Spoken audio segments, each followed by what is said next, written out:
Today we want to keep going on the 9N.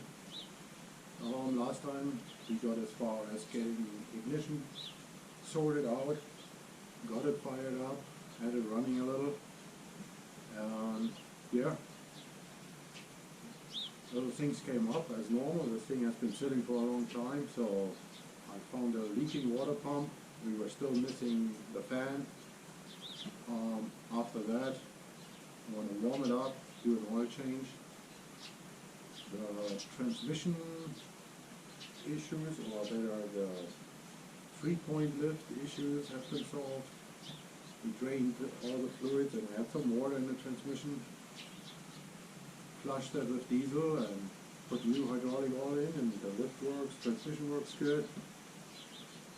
Yeah, I want to add a new oil pressure gauge, and I also, these never came with a temperature gauge, and there's a lot of discussions about it, but I myself, I like to see if the thermostat opens or not, and I like to see my temperatures, especially on the flat hat.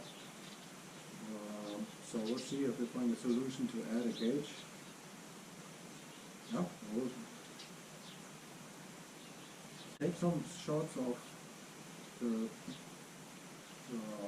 individual steps and go from there, and hope after this we have a running tractor.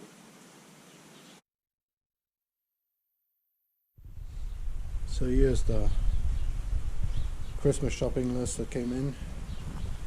Got a new water pump, new fan. Feel a little bad because I had literally 10 or 20 of them when we cleaned up the old shop, and we never thought we would have a 9N. Aftermarket temperature gauge, oil pressure gauge, oil filter. We'll use normal Rotella. There will be lots of discussions, but I don't think a straight 30 is needed anymore on these, but I trust Rotella, so that's the cheapest and easiest, and I rather change one more time or one more earlier. So that's where we are right now. Last update. This is where the water pump sits. Still have to figure out what I do about temperature. Some put it down here into the drain. I kind of don't like it because I want to know that I got the temperature on the higher spot to be sure to see when it's getting hot. The old gauges are pretty messed up. This was an M meter, and then oil pressure gauge that's also busted. So we will put a new oil pressure in and hope have a temperature gauge. Because with the new alternator, I don't see any issues that we need an M meter. It looks like might have a little freeze plug issue there. Have to watch that.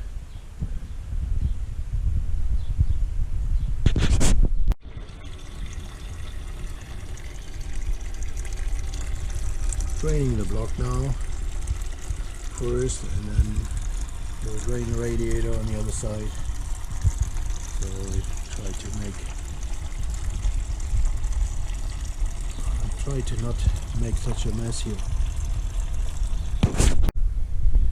So we got the water pump off. That's a pretty simple task. There's 3 bolts, so you only have to remove 3 nuts. It comes straight off. I'll show it on the pump itself.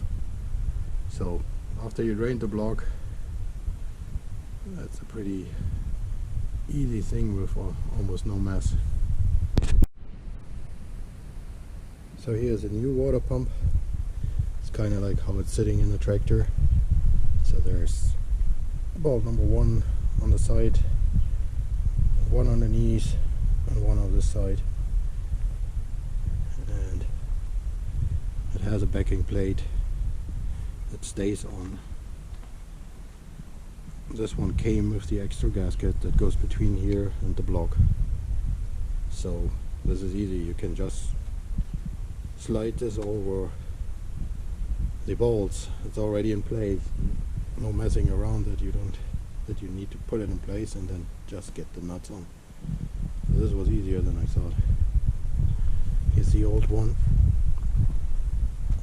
So the only challenge is to find the nuts under the crowd of dirt, but that's about it.